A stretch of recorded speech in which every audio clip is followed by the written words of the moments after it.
Պետական եկամուտների կոմիտեի հետաքննության եւ օպերատիվ հետախուզության վարչության եւ ազգային անվտանգության ծառայության համատեղ իրականացված միջոցառումների արդյունքում Երևանում բացահայտվել է առանց համապատասխան լիցենզիաների գործող առցանց խաղային հարթակների կազմակերպված սխեմա, որի գործունեության մեջ ըստ նախնական տվյալների ներգրավված են եղել հարյուրավոր անձինք, բազմամիլիոնանոց ֆինանսական հոսքեր եւ կրիպտոդրամապանակներով իրականացվող փոխանցումներ։ Սկզբում ստացվել են առանձին տվյալներ, այնուհետև ի հայտ է եկել փաստերի շղթա ու ամբողջ համակարգի ուրվագիծ։ Օպերատիվ աշխատակիցների ուշադրությունն է գրավել Երևանում գործող մի շարք գրասենյակների գործունեությունը։ Արտակ ու ստորական աշխատանքային միջավայր է եղել, սակայն օպերատիվ տվյալները փաստել են, որ այդ գրասենյակներում հնարավոր է իրականացվում է բոլորովին այլ գործունեություն։ Ստացված տեղեկությունների համաձայն գործունեությունը կրել է կազմակերպված բնույթ, ձևավորվել են թիմային կառուցվածքներ։ Խմբի ղեկավարների ու գործակալների հիմնական նպատակը նոր խաղացողների ներգրավումն է եղել։ Մի շարք հասցեներում իրականացված օպերատիվ հետախուզական միջոցառումների արդյունքում հայտնաբերվել են բազմաթիվ աշխատակիցներ, աշխատանքային համակարգիչներ, սերվերային սարքավորումներ, աշխատանքային բջջային հեռախոսներ, բազմաթիվ SIM քարտեր, տեսաձայնագրման սարքեր, ինչպես նաև մեծածավալ էլեկտրոնային եւ թղթային փաստաթղթեր։ Հետազոտությունների ընթացքում առանձնակի ուշադրության են արժանացել աշխատակիցներին կատարված վճարումները։ Մի շարք աշխատակիցներ հայտնել են, որ պաշտոնական աշխատավարձից բացի ստացել են նաև կանխիկ բոնուս եւ հավելավճար։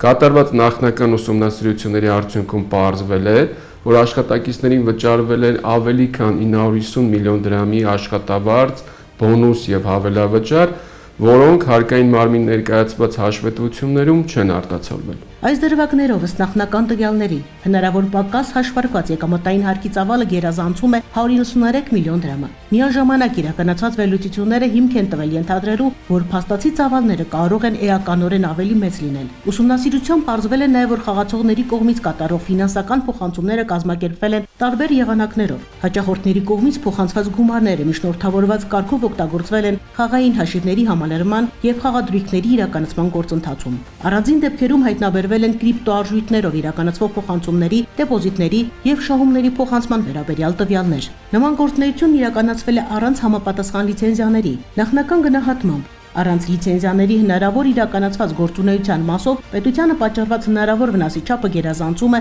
2 միլիարդ 400 միլիոն դրամը։ Դեպքի առթիվ պետությանը պատճառվել է առանձնապես խոշոր չափի վնաս։ Հանցագործության մասին հաղորդում է ներկայացվել Հայաստանի Հանրապետության քննչական կոմիտե, որտեղ նախաձեռնվել է քրեական վարույթ եւ իրականացվում է նախաքննություն։ Հարկ է նշել, որ ստվերում աշխատելը կարող է ժամանակավորապես շահավետ թվալ, սակայն դրա իրավական եւ ֆինանսական հետևանքները կարող են բազմապատիկ անգամ գերազանցել ակնկալվող արդյունքը։ Ըստ այդմ կոմիտեն տնտեսավարողներին հորդորում է գործել օրենքի շրջանակներում, ամբողջությամբ հայտարարագրել աշխատակիցներին վճարված աշխատավարձերը եւ ձեռնպահ մնալ լիցենզավորման ենթակա գործունեությունն առանց լիցենզիա իրականացնելուց։ Իսկ մեր քաղաքացիներին հորդորում ենք չներգրավվել խաղային եւ ֆինանսական նման սխեմաներում։ Պետական եկամուտների կոմիտեն համագործակցելով իրավապահ եւ անվտանգության մարմինների հետ շարունակելու է հետևողական պայքարը ստվերային տնտեսության հարկերից խուսափելու, ապօրինի ֆինանսական հոսքերի եւ առանց լիցենզիայի իրականացվող գործունեության բոլոր դրսեւորումների դեմ։ Պետական եկամուտների կոմիտեի տեղեկատվության եւ հասարակայնության հետ կապերի բաժին։